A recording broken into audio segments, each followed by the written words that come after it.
হ্যাঁ বন্ধুরা, আমি এটা নিয়েছিলাম একটা পাত্রে নামিয়ে নিয়েছিলাম। আর প্যানটা ধুয়ে একটু বসিয়ে দিলাম, আবার একটুখানি অলিভ অয়েল তেল দিলাম।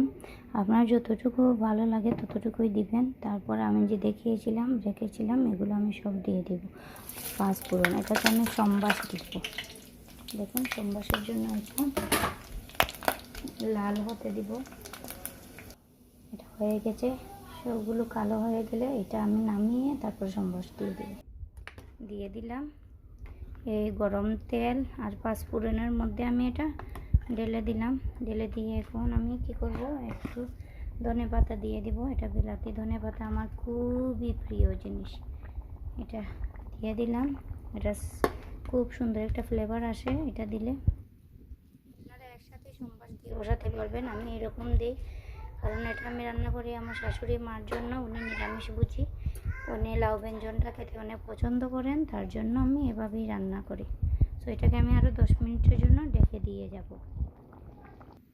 এবং বন্ধুরা, আরও 10 মিনিট রান্না করার পর দেখুন আমার লাউ ব্যঞ্জনটা হয়ে গেছে। আমার ডালটাও কিন্তু আস্ত আছে, পুরোটা ভেঙে যায়নি। এখন আমি এই পাত্রে এটা নামিয়ে নিব।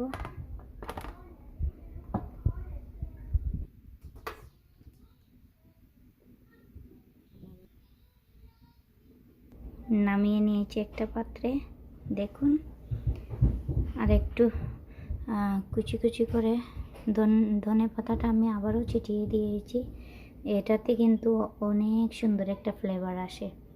আগে একটুখানি দিয়েছিলাম, এখন আরও একটু দিয়ে দিলাম ছড়িয়ে ছিটিয়ে। দেখুন হয়ে গেছে আমার লাউ ব্যঞ্জন। এটা কিন্তু অনেক অনেক মজাদার একটা রেসিপি, করে দেখতেই পারেন।